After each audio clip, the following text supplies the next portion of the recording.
Hello, viewers. Today I'm going to be hosting you through the last portion of Toy Time Galaxy, often referred to the bouncing down Cake Lane level. One of my least favorite levels in pretty much the whole entire game. Only reason being is because of the spring mushrooms, because you just know the spring mushrooms suck. Because of the lack of control they have. It's just you bounce all over the place and it's not really a good time. Plus there's some other portions of the level that sort of get you. But never mind. Well, we're not going to never mind that because it's a mage portion of the game. But here you go. Here's your spring mushroom. If you press A, it sort of gives you like a super jump. And then you'll just sort of bounce, and that's how you transport yourself from point A to point B. It's really tedious to do this because it's a really slow process, and sometimes you can mess with your jumps, and it could get really annoying. As you're going to see in a little bit, Luigi has a hard time maneuvering around this chocolate bar.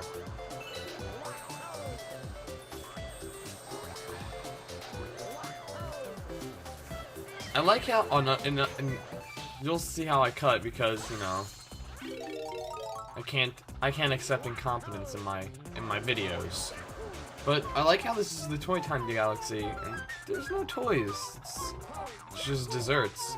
And I'm pretty sure there was already like a cake something dessert or a cake something galaxy. So they could have made that more of a thing, but instead they put food in Toy Time Galaxy, which doesn't quite make sense. Here you're supposed to be climbing on popsicle sticks. At least that's what I think they are. I'm pretty sure they are, or lollipop, whatever. I'm assuming popsicle sticks because it's snowing. Those are lollipops. But we can just jump straight to our death. I like how the dark hole had no effect at all. It was just sort of like, oh yeah, we're just gonna fall through space. The dark hole just could not do anything about it. Was, that bit of incompetence was okay, because there wasn't much. But here, just take your time, and we'll land nice on the lollipop. And then, of course, they throw some sort of obstacle, which is these ring shooting things. And they can get pretty annoying. And then you have like these Octogoombas that almost killed me. It may be possible you can just ski your way down there, but I don't think you have the jump or have a close death like that. But I don't know, you may have to. Because usually in a Mario game, you would if there's like a little gap, you can just like if you're running, you just run right over the gap. So that's just sort of my mentality right there. But there's a little life mushroom behind that little the little divot in that platform if you want that. But we're not gonna need it. Because the upcoming boss is just not that difficult. So for this portion, you're gonna have Mecha Bowsers.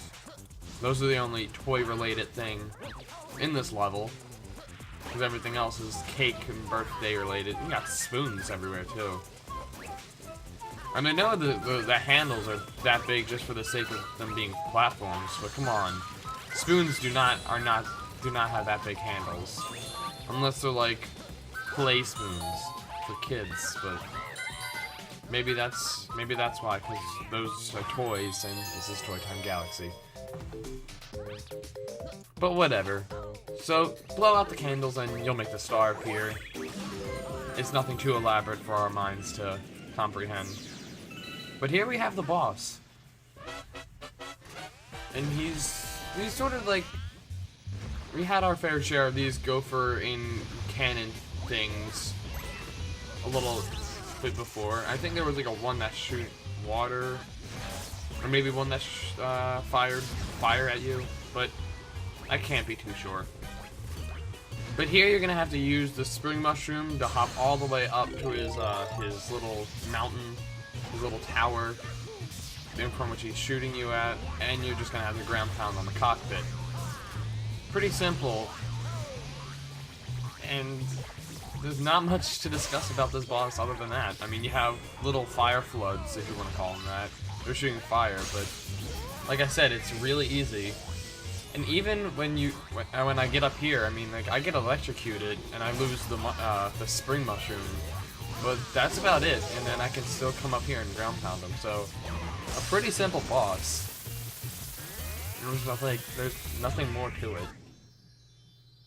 And even then, you don't even need to get the spring mushroom to get the star. You can just, you know, backflip or, you know, your spin flip, whatever you want to call it. You can just parkour up here, I suppose, and nab your star with ease. So tack that onto our list of things to do, or take it off, whichever you prefer. I'm just sort of like not making any sense right now, but 83 stars, and you know, that's a lot, because we're almost done with this game.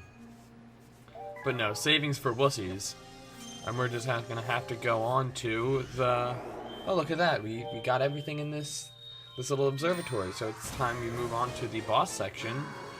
Bowser Jr.'s, no, not Toy Time Galaxy, that would be a twist, but Bowser Jr.'s Lava Reactor. Because we got a friend here waiting on us that we met in the past. It's a little return of King Caliente. A spicy one at that. But no.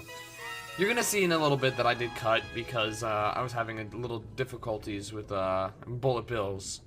But you have just this bullet bill section, and then you're off to the boss, which is a bit surprising because usually that was the cut, obviously, but usually there's more to a boss stage like this. It's just usually like a more elaborate thing. But right here, all you have to do is get one bullet bill.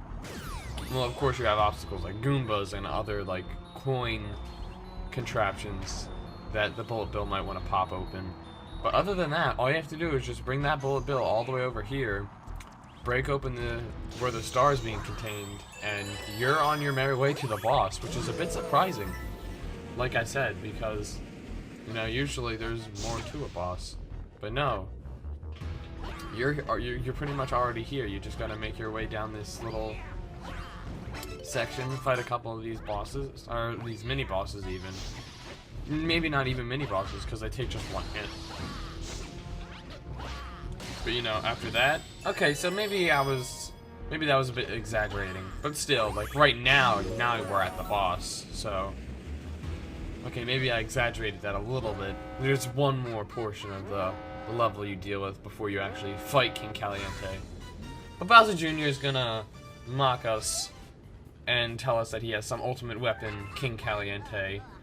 But, you know, he's not much of a difference. There's really not much of a difference from the first time we fought him. He's a little bit charred up from staying in the lava too long.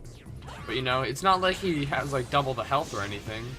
He still is gonna take 3 hits. When I was playing this, I thought it was gonna be 6 hits actually, but no, it's pretty much the same boss battle, just I guess with more obstacles, like more of these little ember guys or potobos, whatever they are. There's more of those, and then you have this little sinking platform. As longer you stand on it, the closer it's gonna get to the lava, and then if you stand on it a little bit too long, you're going to be touching the lava. I mean, mind you, it rises back up, so it's not like you destroy the platform like completely, but still. And maybe these meteors weren't the first time around. And also the coconut was less honing, if you catch what I'm saying. Because like usually he would shoot it more closer to you. And when you would fire it back, it would have more aim towards you. So you would have to, it wouldn't be out of your way to go get that coconut again for the second hit or the third hit. But like as you can see, I actually have to work for it and actually run to some place where the coconut's gonna be. But you know, there's your King Caliente boss for the second time, and there's your Grand Star. So all we have to do is just walk all the way around to the other side, because you know, that was ingenious to put it all the way over there. But, you know, as I awkwardly run across these platforms, trying not to die, we'll reach our star, our grand star, and that'll just add us to the collection. And then in the next episode, we can take on the next observatory. So that's always the better moments in life. So here we can add more power to our lovely observatory, turning our blue core center into a light blue. It's very pretty. I think I see some hints of purple. And what do those numbers mean? Those two zeros. Oh, what could that be? Maybe we won't be taking on the next observatory. Maybe I lied.